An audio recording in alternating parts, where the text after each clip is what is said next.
네, 안녕하십니까. 네, 안녕하세요. 네, 목포시의회가 지난달 해외 선진지 연수를 다녀오셨습니다. 이번 연수는 기존과 달리 민주당과 민노당 의원님들로 두 팀으로 나눠서 연수가 진행됐는데요. 따라서 의회 운영위원장님이신 오승훈 위원장님과 민주당 성혜리 의원님, 민노당 여인도 의원님 모시고 말씀 들어보도록 하겠습니다. 먼저 어떻게 이번 해외 연수가 기획이 되고 진행이 되었는지 오승훈 위원장님에게 말씀 들어보겠습니다. 네, 안녕하세요.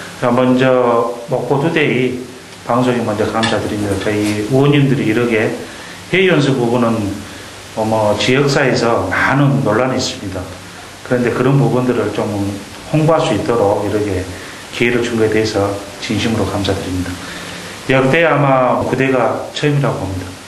그런데 그 과정에서도 아마 의원님들의 충분한 어떤 논의 과정을 거치고 거기서 또 의원님들의 어떤 그런 그 설문지를 통해서 의견을 수렴한 결과 그룹별로 추진하는 것이 좀 더 한정된 예산을 가지고 효율적으로 접근할 수 있다. 그리고 22명의 의원이 한 군데 가서 예산을 가지고 어떤 이슈를 보고 거기에 선진지 벤치마킹을 하면 좀 비효율적 아니냐 이런 어떤 이제 문제 제기가 나왔었어요. 그래서 거기에 대한 어떤 대안으로 우리 의원님들과 심도 있게 해봤는데 의원님들이 역시 이번 9대 의원님들은 좀 젊고 폐기가 있어서는 모르지만은 기존에 있는 것들은 과감하게 잘못된 것들은 개선을 하고 이번에는 정말 우리가 한 그룹별로 한번 추진해보자. 이제 그러게 해서 이제 추진했던 겁니다. 그런데 방금 사회자께서 말씀하셨지만 묘하게 이제 그 그룹은 어떤 목적과 이슈에 맞게 이제 의원님들이 자연스럽게 그 선택하게 돼 있었는데 묘하게 이 그룹 형성이 묘하게 또 이렇게 두 개로 그룹으로 나눠졌는데 묘하게 한 그룹은 이제 일본 팀의 어떤 목적을 둔 데는 우리 민주당 의원님들이 선택을 했었고요. 또 대만과 싱가포르는 우리 민주당 시의원님과 무소속 우리 의원님께서 선택을 했어요. 근데 저는 그게 이게 당으로 비춰지는 것은 별로 바람직하지 않다. 그 의원님들이 가지고 있는 본인들의 어떤 의정 목표에 따라서 그 시기에서 그 테마를 선택을 하고 본인의 어떤 정책에 반영하기 위해서 선택했다고 저는 그렇게 생각합니다. 네. 9대 의회 처음으로 이제 두 팀으로 더 효율성을 높이기 위해서 진행이 됐다는 말씀이시죠? 네. 네. 민주당 의원님들이 주축이 된 팀들은 대만과 싱가포르를 다녀오셨습니다. 어떤 것들을 보고 오셨습니까? 성희리 의원님 말씀해 주시죠. 네, 안녕하십니까. 성희리 의원입니다. 참 8대 때도 저희가 해외 연수를 2번 정도 갔다 왔습니다만은 이번 9대에 들어와서 갔다 온 해외여행이 참 많은 것들을 보고 느끼고 배울 수 있었다고 생각을 합니다. 그 중에서도 특별한 방문 기관들을 들 수가 있다면 태백의 시정부 산하의 사회복지부 다녀왔고요.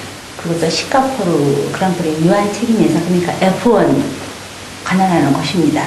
거기 다녀왔고요. 싱가포르 국회에도 다녀왔습니다. 이번에 민주노동당도 좀 특별한 연수를 기획하셨죠. 비용을 절감하고 좀 이색적인 방법으로 연수가 진행됐다고 얘기 들었습니다. 직접 현지에 있는 전문가를 섭외하고 이랬다고 하던데 어떻게 진행됐습니까? 예, 여인도입니다. 저희들은 방금 오승훈 위원장님께서도 말씀하셨던 것처럼 작년에 연수를 다녀온 이후에 몇 가지 평가에 대한 지점이 있었습니다. 그 중 하나가 통역의 중요성, 저희들이 굉장히 중요한 내용으로 들었는데요. 저희들이 보기에는 제일 문제는 해외 연수에서도 문제는 의사소통의 문제입니다. 근데 그 통역이 단순 전달자로서의 통역이면 역시 우리가 100을 알아야 되는데 한 50 정도밖에 알지 못하고 돌아오는 경우가 있더라. 그런 생각을 가져서요. 단순 의사 전달자로서의 통역이 아니라 전문가로서의 어떤 그쪽에 있는 분들의 이야기를 전문적 지식을 곁들여서 함께 이야기해 줄 수 있는 그런 분이 필요하지 않는가. 그런 취지 하에서 현지에 있는 우리 목포 출신이긴 합니다만 현지에 있는 지방자치 전문가를 저희 이쪽에서 섭외를 해서 그분과 함께 처음 준비하면서부터 우리의 의사와 그분이 일본 현지에서 생각하고 있는, 그리고 우리가 어떠한 내용을 기획하고 있는 내용에 맞춰서 그분이 그쪽에 또 섭외까지도 함께 진행을 했었습니다. 네, 민주당의 경우 지금 도시숲과 장기석 기념관을 보고 왔다고 하는데요. 목포시가 이제 벤치마킹 해야 될 부분이 상당히 많은 걸로 알려져 있습니다. 지금 현재 목포시가 진행하고 있는 게 도시숲 조성이라든가 공원 조성, 그다음에 최근 그 기공식을 가진 김대중 노벨 평화 기념관 이런 부분하고 접목되는 부분들이 상당히 많이 있었던 걸로 알고 있는데요. 어떤 부분을 좀 벤치마킹을 할 수 있는지 한번 말씀해 주시기 바랍니다. 네, 먼저 대만에 있는 장기석 기념관에 대해서 말씀을 드리고 싶습니다. 목포시에서 지금 김대중 노벨 평화 기념관을 좀 기공을 했고요. 준비를 하고 있습니다만 실은 저희 물론 시민들도 많은 걱정을 하고 계실 걸로 알고 있습니다. 저희 시의원들도 실은 많은 걱정과 많은 고민을 하고 있습니다. 멋들어진 기념관, 그 건물만 들어서면 어떻게 됐는가 하는 걱정들을 많이 하는데요. 이번에 가서 어느 정도 저는 제 나름대로 그런 많은 문제점들을 제 스스로 많이 인지하고 해결해 나갈 수 있는 방법을 알았다고 생각을 합니다. 장기석 기념관을 보면요. 저희들은 기념관이라면 그분이 생전에 사용하시던 어떤 기념품이나 소장품들 그런 것들이 많이 있어야지 여러분 기념관을 채울 수 있지 않은가 하는 것에 대한 고민이 참 많았었어요. 근데 막상 대만에 있는 장기석 기념관을 보니까 그분의 일대기를 모아놓은 사진들을 딱 표고를 해서 그분이 살아온 역사적인 것들을 하나씩 처음부터 진행을 해놨는데 너무나도 많은 도움이 됐습니다.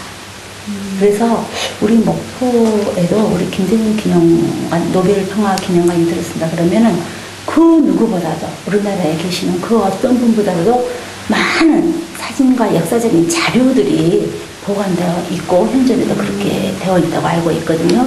그렇다면 이런 것들을 하나씩 풀어서 연대별로 그분이 당했던 순환과 수노의 시대별로 차근차근 정리를 해서 잘 전시를 한다 그러면 역사적인 것들을 한눈에 알아볼 수 있는, 그리고 그분이 주장했던 그 사상과 의식도 한눈에 알아볼 수 있고, 아, 이래서 결국에는 노벨 평화상을 탈 수밖에 없었구나 하는 것까지 다 이렇게 저희들이 한눈에 볼 수 있겠구나 하는 것을 제가 정말 많은 도움을 받고 왔습니다.